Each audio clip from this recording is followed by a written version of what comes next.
அன்னை தகவல் சேனலில் இன்றைக்கி என்ன பார்க்க போகிறோம் அப்படின்னா, Indira Gandhi centre for atomic research IGCAR Indira Gandhi அணு ஆராய்ச்சி மையத்தில் பணி அப்படின்னு சொல்லியிருக்காங்க. மொத்தம் எத்தனை போஸ்டிங் அப்படின்னா 198 அப்ரெண்டிஸ் போஸ்டிங் அப்படின்னு சொல்லியிருக்காங்க. பிளேஸ் ஆஃப் போஸ்டிங் எங்கே அப்படின்னா கல்பாக்கம் அப்படின்னு சொல்லியிருக்காங்க.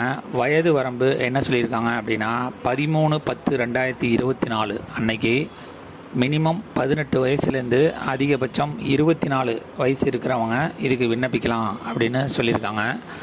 என்னென்ன போஸ்டிங்க்கு எத்தனை வேக்கன்சி, சேலரி என்ன அப்படிங்கிறத ஒன் பை ஒன்னாக பார்க்கலாம்.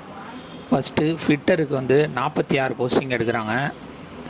எஜுகேஷ்னல் குவாலிஃபிகேஷன் ஐடிஐ இன் ரெலவெண்ட் ட்ரேட்ஸில் ஃபிட்டர் முடித்தவங்க இதுக்கு விண்ணப்பிக்கலாம் அப்படின்னு சொல்லியிருக்காங்க. செகண்டு டர்னர் 7 போஸ்டிங் எடுத்திருக்காங்க. டர்னர் போஸ்டிங் முடித்தவங்க இதுக்கு விண்ணப்பிக்கலாம். தேர்டு மெஷினிஸ்ட் 10 போஸ்டிங் எடுத்திருக்காங்க, முடித்து கேட்குறாங்க. மெஷினிஸ்ட் மற்றும் மெஷினிஸ்ட் கிரைண்டர் கிரேடில் முடித்தவங்க இதுக்கு விண்ணப்பிக்கலாம் அப்படின்னு சொல்லியிருக்காங்க. நாலாவது எலக்ட்ரீஷியன் 22 போஸ்டிங் கால்ஃபர் பண்ணியிருக்காங்க.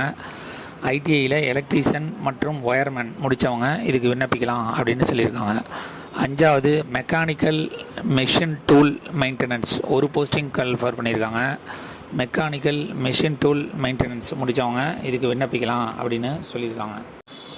ஆறாவது எலக்ட்ரானிக் மெக்கானிக் 15 போஸ்டிங் கால்ஃபர் பண்ணியிருக்காங்க. ஏழாவது இன்ஸ்ட்ருமெண்ட் மெக்கானிக் அதுக்கு கால்ஃபர் 18 போஸ்டிங்க்கு கால்ஃபர் பண்ணியிருக்காங்க. எட்டாவது டிராஃப்ட்மேன் மெக்கானிக்கல் 12 போஸ்டிங்க்கு கால்ஃபர் பண்ணியிருக்காங்க. Mechanic refrigeration and air condition 9 போஸ்டிங்க்கு கால்ஃபர் பண்ணியிருக்காங்க. அடுத்தது 10வது process plant operator 12 posting call for பண்ணியிருக்காங்க. கார்பெண்டர் 4 போஸ்டிங் கால்ஃபர் பண்ணியிருக்காங்க. மேஷான் அண்டு சிவில் மிஸ்ட்ரி 4 போஸ்டிங் கால்ஃபர் பண்ணியிருக்காங்க. ப்ளம்பர் 2 போஸ்டிங் கால்ஃபர் பண்ணியிருக்காங்க. Welder gas and electric 14 posting call for பண்ணியிருக்காங்க. 15 ஹார்டிகல்ச்சர் அசிஸ்டண்ட் 3 போஸ்டிங் கால்ஃபர் பண்ணியிருக்காங்க. 16 PASWA programming and system 19 posting call for பண்ணியிருக்காங்க. Age relaxation யார் யாருக்கெல்லாம் கொடுத்துருக்காங்க அப்படின்னா, எஸ்சி எஸ்டி கேண்டிடேட்டாக இருந்தாங்க அப்படின்னா அவங்களுக்கு 5 இயர்ஸ் ஏஜ் ரிலாக்ஸேஷன் கொடுக்குறாங்க. ஓபிசி கேண்டிடேட்டாக இருந்தாங்க அப்படின்னா அவங்களுக்கு 3 இயர்ஸ் ஏஜ் ரிலாக்ஸேஷன் கொடுக்குறாங்க. ஃபிசிக்கலி சேலஞ்சு கேண்டிடேட்டாக இருந்தாங்க ஜென்ரல் மற்றும் எக்கனாமிக்கலி வீக்கர் செக்ஷனுக்கு 10 வருஷம் ஏஜ் ரிலாக்ஸேஷன் கொடுக்குறாங்க. ஃபிசிக்கலி சேலஞ்சு எஸ்சி எஸ்டி கேண்டிடேட்டாக இருந்தாங்க அப்படின்னா அவங்களுக்கு 15 வருஷம் ஏஜ் ரிலாக்ஸேஷன் கொடுக்குறாங்க. அதுவே ஃபிசிக்கலி சேலஞ்சு ஓபிசி கேண்டிடேட்டாக இருந்தாங்க அப்படின்னா அவங்களுக்கு 13 வருஷம் ஏஜ் ரிலாக்ஸேஷன் கொடுக்குறாங்க. சேலரி என்ன பண்ணுறாங்க அப்படின்னா, மாத சம்பளம் 8050 ரூபா கொடுக்குறோம் அப்படின்னு சொல்லியிருக்காங்க. அது ஐடிஐயில் 2 இயர்ஸ் படித்தவங்களுக்கு 8050 ரூபா அப்படின்னு சொல்லியிருக்காங்க. 7700 ரூபா அப்படிங்கிறது ஐடிஐயில் 1 இயர் ஐடிஐ முடித்தவங்களுக்கு 7700 ரூபா அப்படின்னு சொல்லியிருக்காங்க. செலெக்ஷன் ப்ராசஸ் எப்படி நடத்துகிறாங்க அப்படின்னா, மெரிட் லிஸ்ட் எத்தனை பேர் அப்ளை பண்ணியிருக்கீங்களோ அதில் அதிக மார்க் வாங்கினவங்களுக்கு மெரிட் லிஸ்ட்டில் தேர்ந்தெடுக்கிறாங்க. அடுத்தது சர்டிஃபிகேட் வெரிஃபிகேஷன் நடத்தி செலக்ட் பண்ணுறோம் அப்படின்னு சொல்லியிருக்காங்க.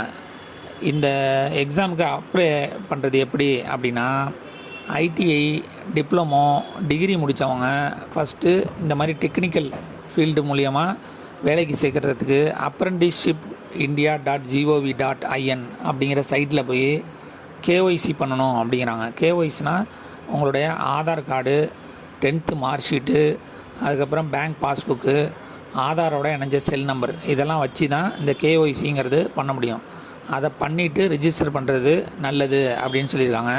இந்த கேஒய்சி முடித்ததுக்கப்புறம் www.igcar.gov.in அப்படிங்கிற சைட்டில் போயிட்டு விண்ணப்பிக்கலாம் அப்படின்னு சொல்லியிருக்காங்க. விண்ணப்பிக்க கடைசி நாள் 13/10/2024. டிஸ்கிரிப்ஷனில் லிங்க் கொடுத்துருக்கேன். விண்ணப்பித்து வெற்றி பெற்று பணியில் சேருக. நன்றி, வணக்கம்.